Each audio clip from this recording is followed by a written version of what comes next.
Okay, welcome back to the second part of chapter 2, which is the basic elements of Java. We should be done with this video. It starts to, we left off with string class. And so we've talked about these data types that can get integers and floating point numbers and characters. But if we want to get a string like somebody's name, then we can't do that with just a character data type. We need a data type called string. And this is actually a class that's created and that we get to use. So let me share my screen so you can see the PowerPoint.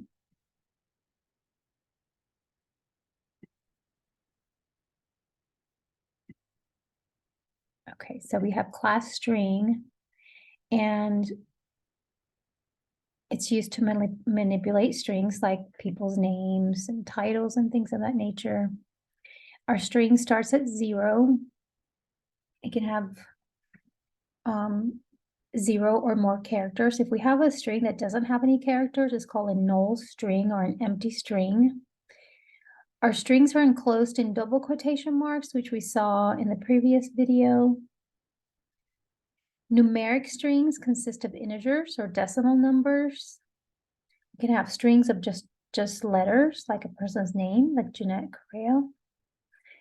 The length of our string is the number of characters in the string, including spaces. So even the spaces counts as a character.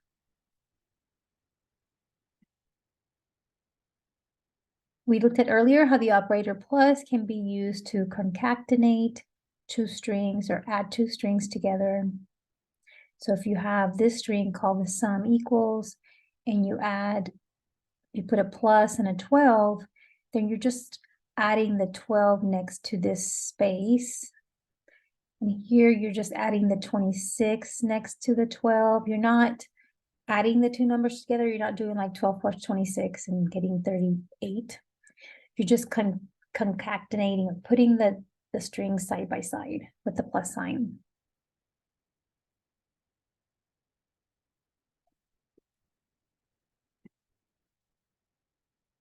So this is a different statement. So here we have the sum equals, and then we have a plus sign, and then parentheses 12 plus 26.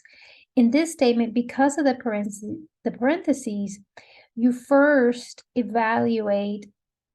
add the 12 and the 26. So in this case, we do get a 38, and we say the sum equals 38. So that's what we get as our value. Just because we added the parentheses, we get the 38.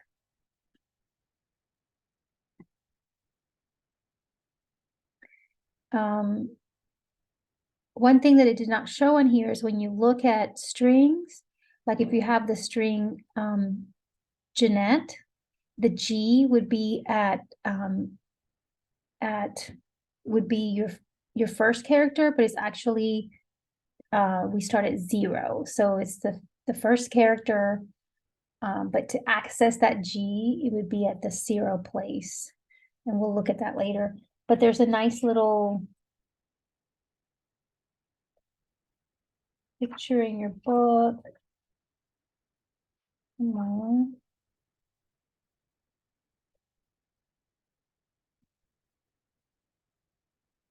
So here's an example.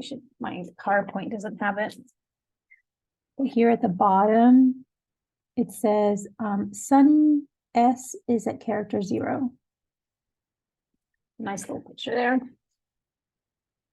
Position of the character of the first of the word Sunny would be position 0. But Sunny has 1, 2, 3, 4, 5 characters. SUNNY. Sunny Day with the space, it has 9 characters. So that's on page 45 that I'm looking at. Okay, to get input from the console. So when you write a program, you don't want to just give people numbers. You want to have them be able to enter something. For example, if they need to enter a passcode to get into the application, or they need to enter some data so you can do some calculations and give them the average of their test grades. And so when we get input from the user, we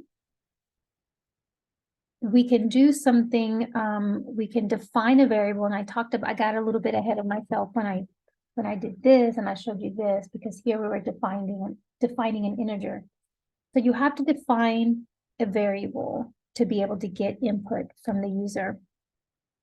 If you don't, then you just have a constant that cannot be changed.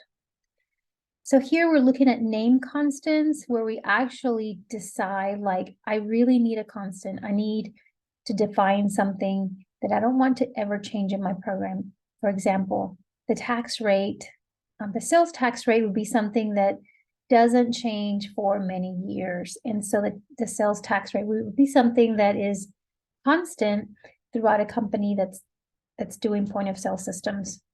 And so you would create that as a named constant. So named constants cannot be changed during program execution. They're declared using the reserved word final. They're initialized when you declare that named constant. Here's an example: final double centimeters per inch equals 2.54. That's never going to change. So in 1 inch, there's 2.5. 1 inch is equal to 2.54 centimeters. Notice how we're defining that name constant. So the identifier has all capital letters. So blank is just a capital, all B, L, A, and K capital. It's not required that you do capital letters. It's just something that we do throughout all programming language. When you see something that's capital letters, you just know it's a constant. It kind of lets you, kind of just pops out. It's different than a variable. And so it's not required, but it's something standard that you see of how they're defined. Now, if you have more than one word, you'll just put an underscore in between so that you can see each word really well. Like pay underscore rate. So here we have final double, final integer. So this is a constant that's an integer, etc. Here we're talking about variables. So in this case, we do want to ask the user, hey, how many test grades do you want me to average for you? And every time that the person runs the program, you're going to get a different number. And so to define a variable, you just need the data type and the name of the variable. Using those rules of the identifier, have to start with a letter, a dollar sign, or an underscore. But as a way that we format throughout all languages is we always just start with a letter on our variables. And if we are going to have more than one word, like amount due, we just capitalize the second word. Capitalize the first letter of the second word, so you can tell that that's two different words. So you're running them together, but capitalizing the first letter of the second word. If there's a third word, capitalize that letter, etc. So here we're defining 1, 2, 3, 4, 5 variables. 1, 2, 3, 4, 5 variables. We're defining 2 integers. Notice there's a comma in between. We're defining 1 character, 1 integer, 1 double. Some things about variables: content may change during program execution, unlike constant. Constant never changes. Must be declared before it can be used. May not be automatically initialized, meaning like I could initialize num1 to 5 by saying, by doing this. So that initializes it. Or you can leave it not initialized. If a new value is assigned, the old one is destroyed. So if later on I say num1 equals 15, the 5 goes away, and then we have a new value called 15. Value can only be changed by an assignment statement or an input statement. So here's some examples. Num1 equals 18. So num1 first has an 18. then that 18 goes away and it gets replaced with 18 plus 27. So the sum of those two numbers replaces the num1. So 18 plus 27 is 45. And so num1 becomes 45. Num2 now becomes 45 because num2 equals num1.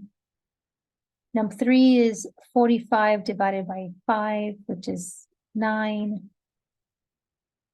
And then num3 equals 9 divided by 4. 9 is, num3 is an integer. So you're dividing an integer by an integer. So you're going to get 2 instead of 2.5. So let's see here, we're going to do some annotation. Okay, num1 is 18, so we have num1.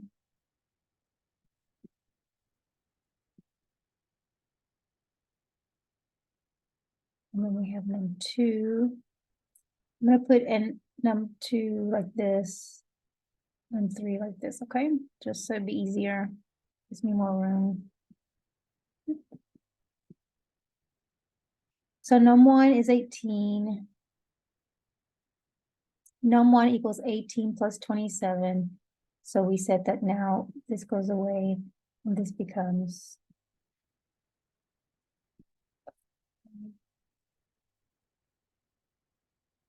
and then num2 is equal to num1, so num2 is going to be 45. Num3 equals 45 divided by 5. Num3, 29. And then num3 changes to num3 divided by 4. So this goes away. So you have 9 divided by 4. There's two integers. So it's just going to give me an integer. It's just going to give me the 2. The 0.5 gets dropped away. So num3 becomes 2. That's that.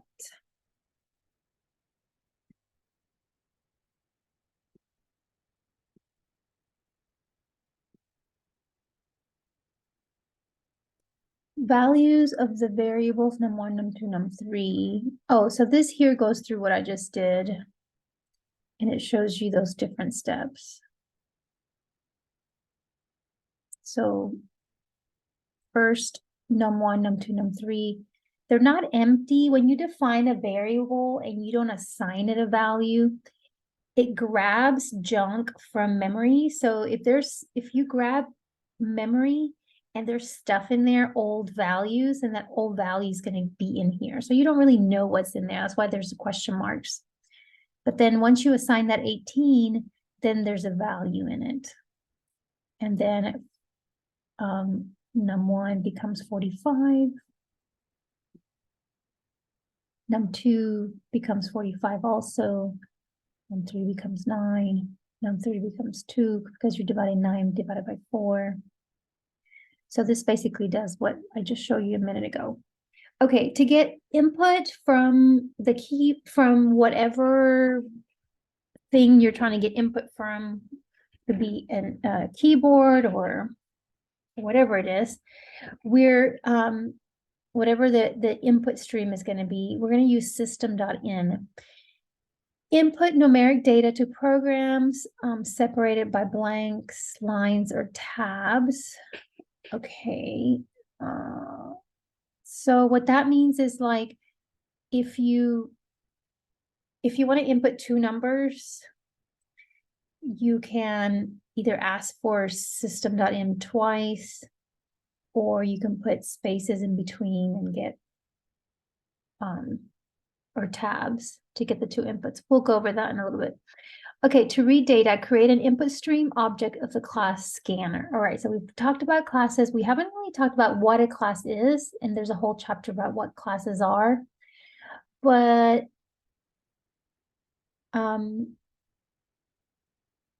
it's like, if we talk about a class, it's like saying, I just like to use the example of cars. If you have a car, like I have a Mazda CX-5, then I have this car, right?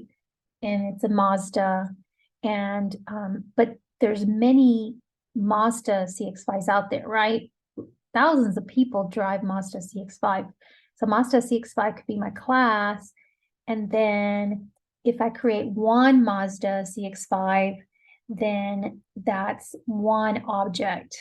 I create one. So here we have like scanners, that Mazda CX-5, and I'm just going to create an object of scanner so I can use it to scan input, to get input. And when I create this class, I then have some methods that it allows me to use to work with the scanner class.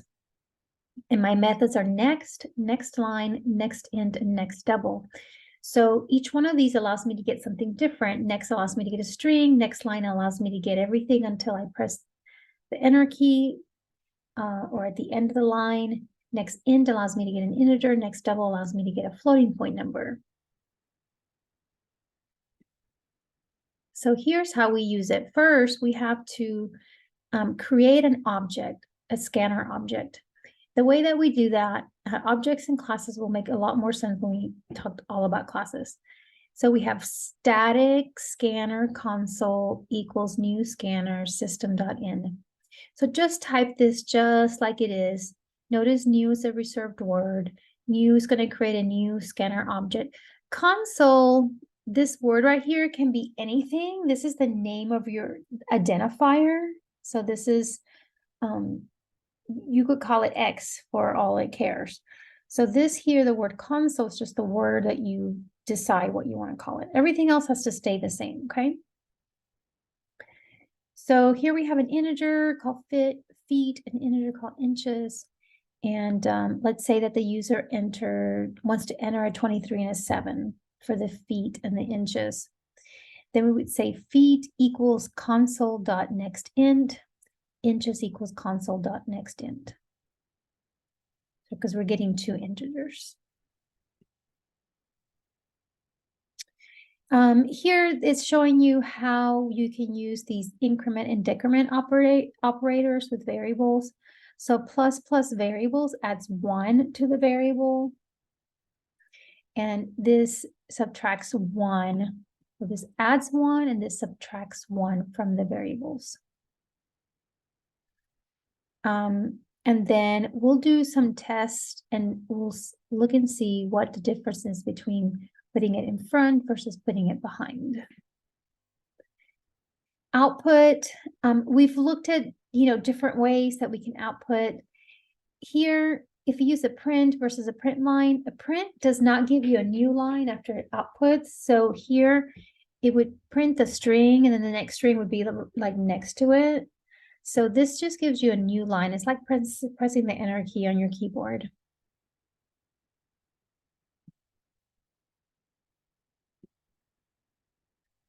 These are some commonly used escape sequences that can be used inside the quotes. So if you're printing something like in print line and you put, hello, you can put \T, and this would then print a tab. Hello world. This will print a tab after hello and then world. So these are some things you can do. You can print a new line, a tab, backspace, return, backslash. So if you want to print a backslash, you have to use 2 backslashes because one backslash, it's already used for something. So that's how we do the backslash. If you want to print a single quote, you have to use a backslash in front of it. Double quote, you have to use a backslash in front of it. Because we already, so for example, if I want to print quotes around hello world, like I want to say quote, hello, quote, world, I would do backslash quote. So that means, hey, print that quote for me. And then same here, backslash quote. And it would print the quotes. So copy that and run that in a little bit. So this is some terminology. Again, we'll talk about classes and packages much more later, but we have a package is a collection of related classes. So if you have certain classes that are related to each other, then they're called a package. We package them together. A class consists methods. For example, the class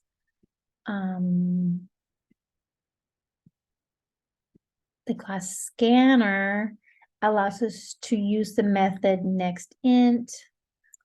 It has all these methods. So you have class scanner and you have all these methods that you can use with the class scanner.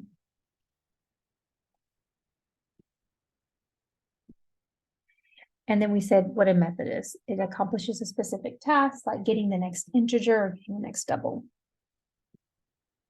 Import statements are used to import the components of a package into a program.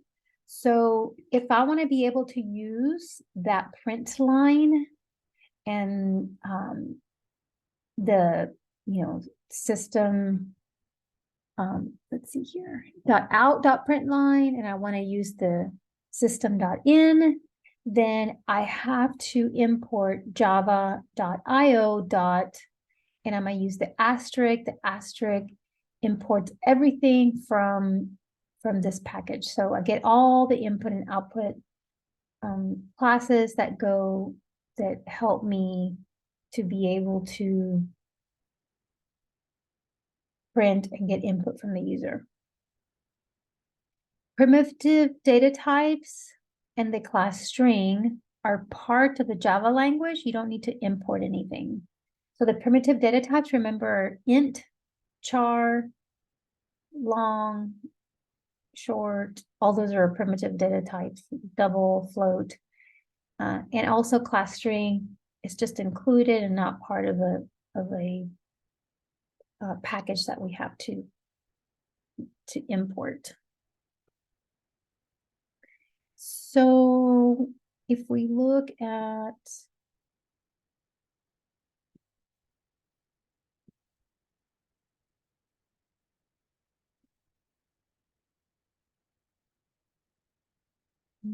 this one, let me see.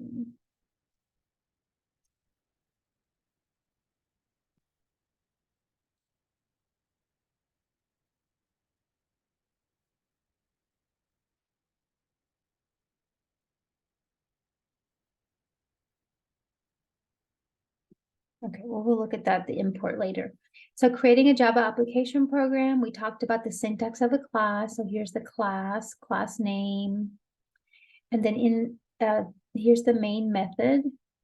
So the main method could be inside so you can create other classes that don't have main methods, because you only need one main method. It's just where everything begins.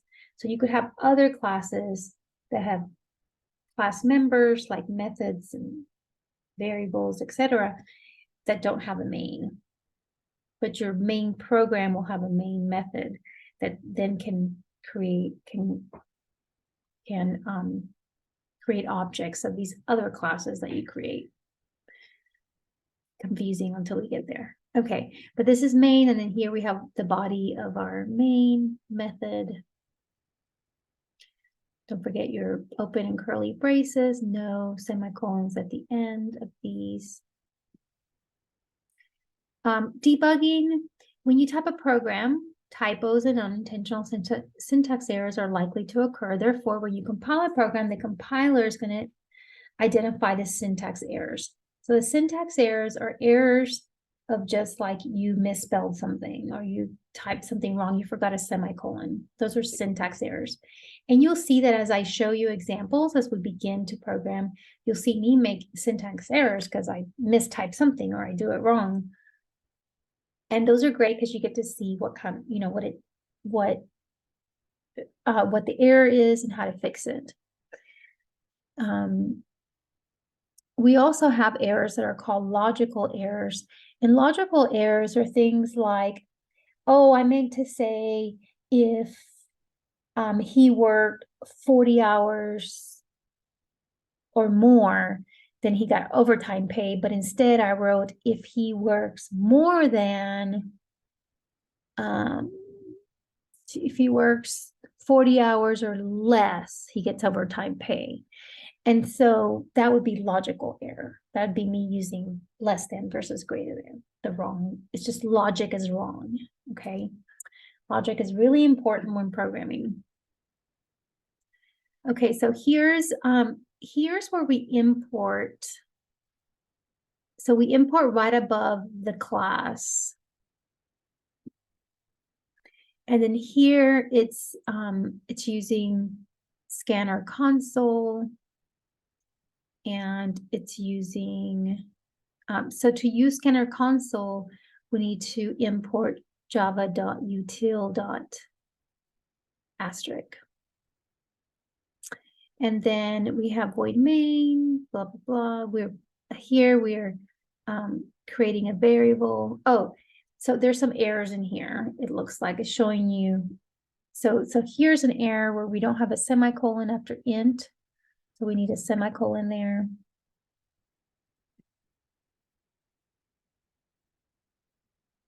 Oh, the scanner console equals new needs to be inside main instead of outside main.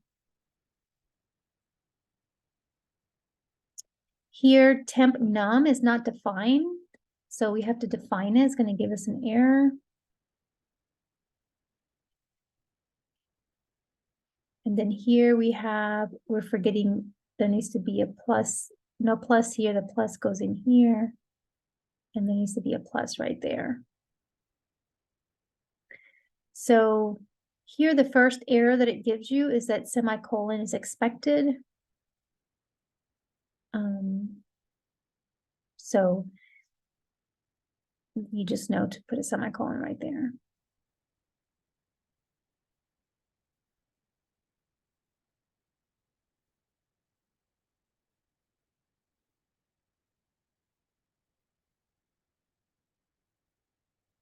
So here's another error, temp num couldn't find, it wasn't defined. Like I said earlier, we had to define it. And not find symbol. So this minus here, we can't use minus. We have to have a plus sign to concatenate these two together. So here we defined temp num.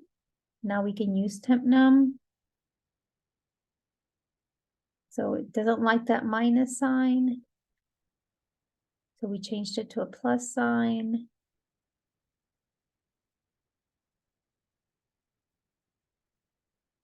Oh, I was seeing this wrong. So here's an open quote and a closed quote, then concatenation. We're concatenating num, which is 18. So this will say num equals 18, comma, the word temp num equals, and then whatever this equals to, which is 18 times 2, which is 36.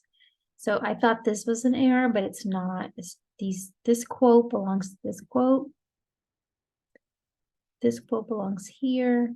This one belongs to that one. It's all good after we change this to a plus sign.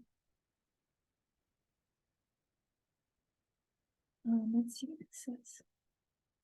Programming style and form. No common syntax errors and rules. So common syntax errors are things like forgetting your semicolon, not defining a variable. Okay, those are common syntax errors. It says know what those are, know what the rules are, use blanks appropriately. So we don't want to squish all our code together. We want it to look nice and have some space in between. And I'll show you that as I code. Semicolon is statement terminator. That's like dot, comma. This will be end of statement. It's important to have well documented code.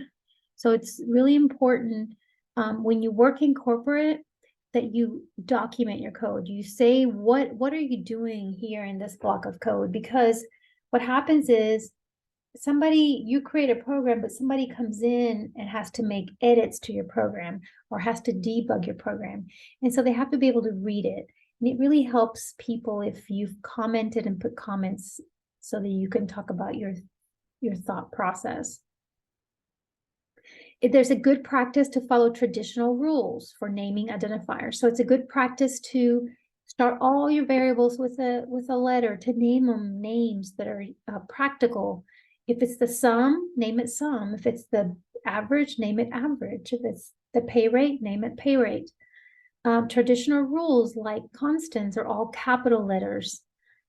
It's not a must. It's going to run if you don't, but it is a tradition that we, and I like that word that it uses, it's a tradition that we capitalize constants because they pop out and in your program and you can see them and you're like, oh, that's a constant. I cannot overwrite that variable. I mean, that value.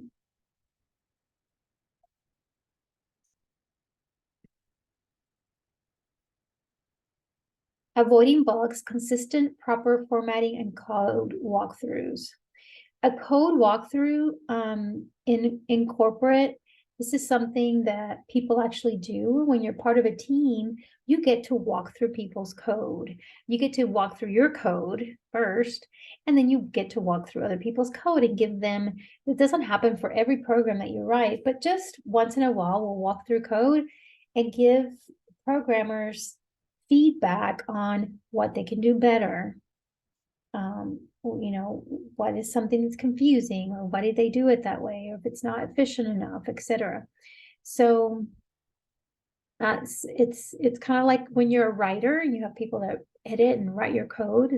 I mean, your papers or your essays, the same thing. Java is a free format language in the sense that programming instructions need not be typed in specific columns. As you will discover, consistent and proper formatting will make it easier to develop, debug, and maintain programs. And I'll show you that as well as I create my own programs. Throughout the book, you're going to see consistent and predictable use of blanks, tabs, new line characters that separates parts of the program. So you could write a program all squished together. You could have lines like print line, semicolon, and another print line, semicolon, just could be one big old line, but you don't do that because that's too hard to read. Just like in English papers, you have tabs, you have double space, new paragraphs follow different rules, etc. When you write programs, unintentional typos and errors are unavoidable. The Java compiler will find the syntax rules and give some hints how to correct them. However, the compiler may not find logical errors, and logical errors is what we talked about earlier.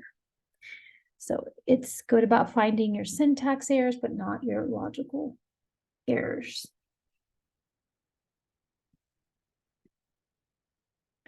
Typical programmers try to find and fix these problems themselves by walking carefully through their programs.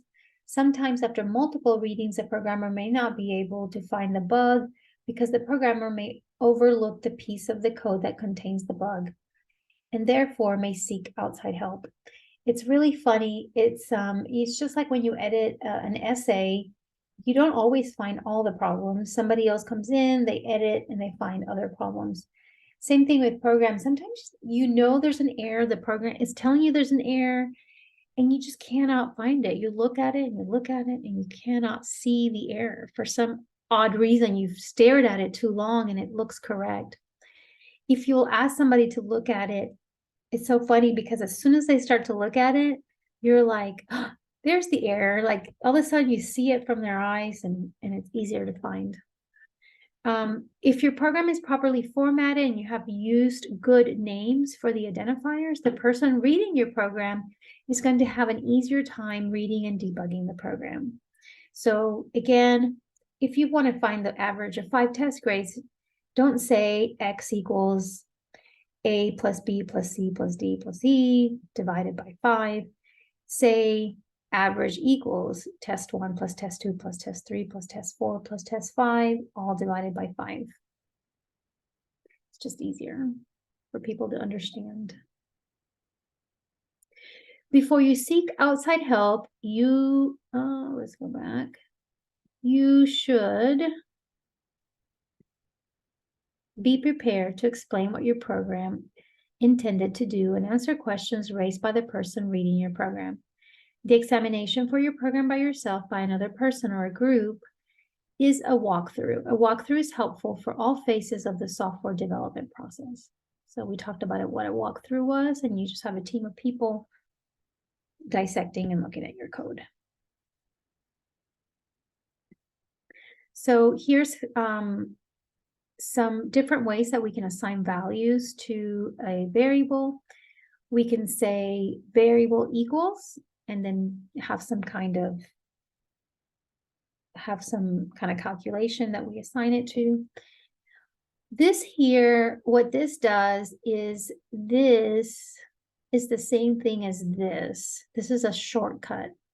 So if this variable is the same as this one, then you can just say variable times equals expression.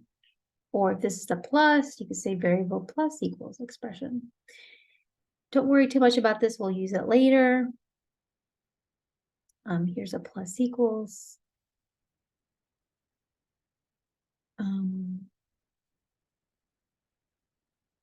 This is just some exercises at the end of the book, and then the summary. So I just want to take some time and show you how to go about doing your assignment for this chapter. So let me exit out of here, and we'll go to here. So in your assignment, it's going to ask you, there's going to be different things that it will ask you to get input and to calculate and print values out. Okay, so I'm going to ask you to look and enter this with me if you're working along. Let's take a look at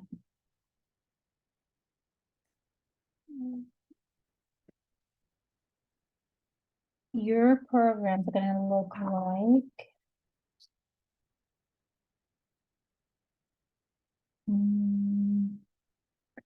For example, page 58, there's the program example 2-16. So, and in your programs, you're going to have to get input from the user. So they're going to be like 2-16. So here,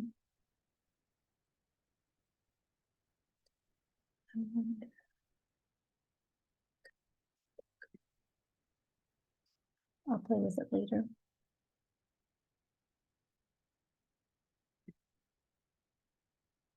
So always start by changing this at the top. So here is a different way to use comments. If you use a / with just one asterisk and an asterisk \, it takes everything in between and it comments it. They used all these asterisks to make it look pretty, but you don't need all those asterisks. So in here, you would have your name, and then the date that you created this program. So we would write the date here, and a description of the program. What does this program do? So this program that I'm going to do, it's going to get 2 numbers and output, the sum.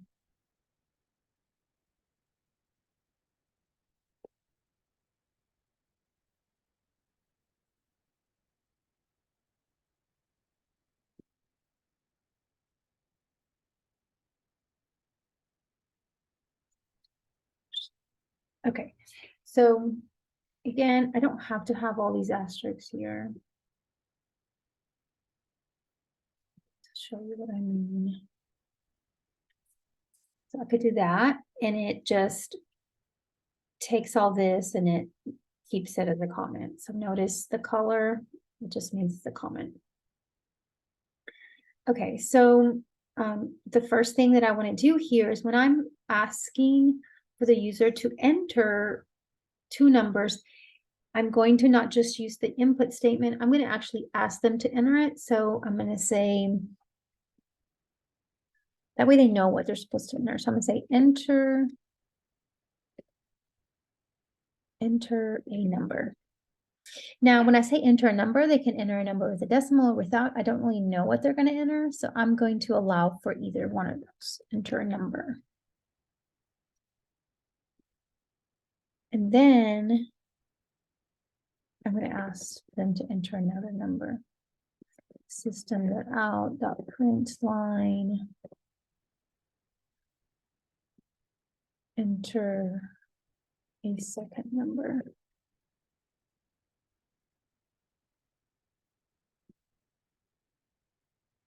Okay, now to actually get the number, I'm going to have to use that scanner input. So if you look at page 58,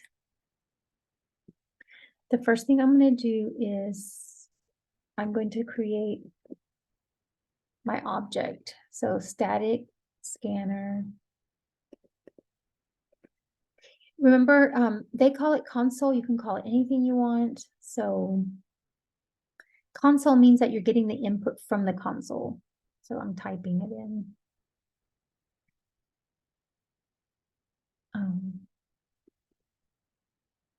Console equals new scanner system.in. And I'm just going to run this right now and see what error I get, if I get any errors.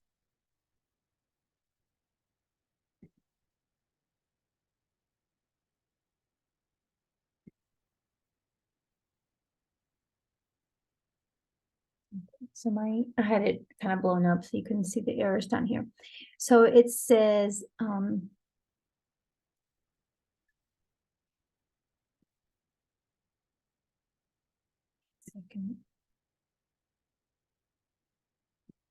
Here we go. Okay, so here it says static scanner console equals blah, symbol class scanner in class main. It says I cannot find that symbol. It's not defined.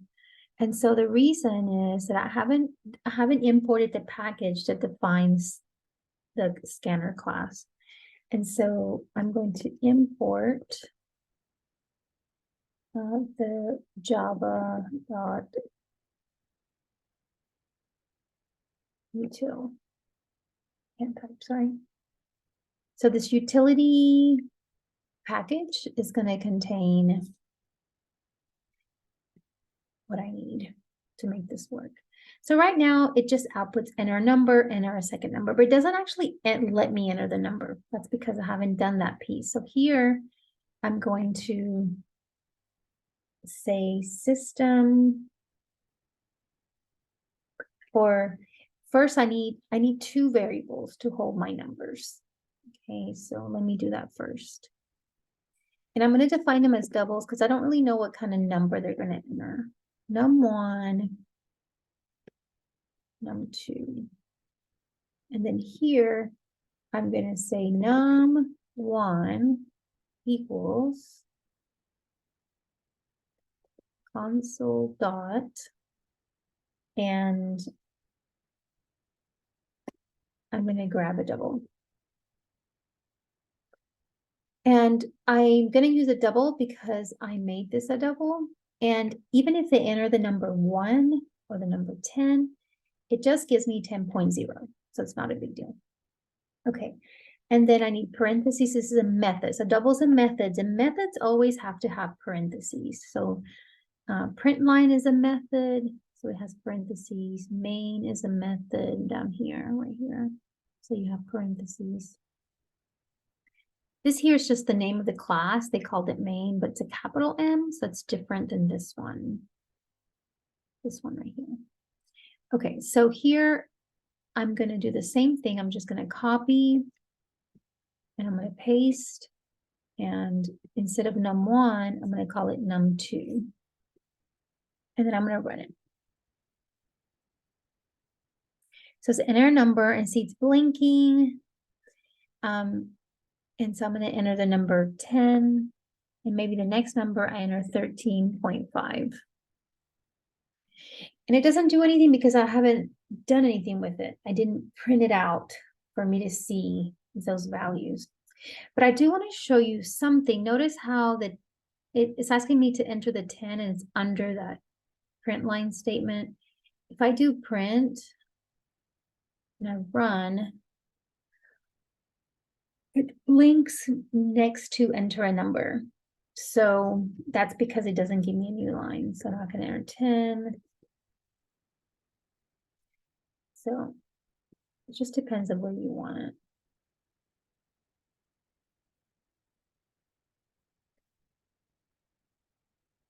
All right. So now what I want to do is I want to see my numbers and then I want to print out the sum. So I'm going to say system.out.print line. The first number is plus num1. That's the first number. Semicolon. And then I'm going to do the same thing for the second number and just copy and paste. The second number is, and then I'm going to just do num2. This time I put ln, print line, because I do want it to print and then give me a new line and then print the next one. So I do want new lines. So let's do 10 and let's do 23.3. So you can see the difference of what that looks like. And then we press enter. So the first number is 10.0. So it adds that 0.0 because it's a double, right? We defined it as a double. And the second number is just 23.3, which is what I entered right there, 23.3. Okay, and the next thing I want to do is find the sum. So I can do that before or after. I'm going to do it here. Say sum. I have to define sum. I haven't defined it. Equals num1 plus num2. I'm going to define sum as a double because I'm adding two doubles. And then I'm going to go ahead and output the sum. System.out.print line. The sum is plus sum.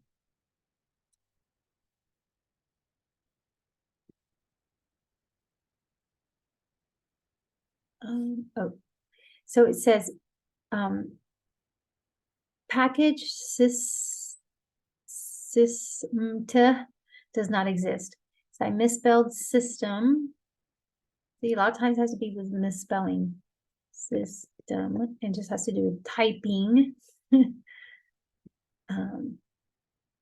I currently have my nails long and even this length just messes up my typing. So number first is 10, the second one, let's do 13.5. The first number is 10, the second number is 13.5, the sum is 23.5. Beautiful. And this is what you have to do for your lab assignments. Okay, you're going to be outputting a question, getting input, and then doing some calculation. All right, guys. Happy programming.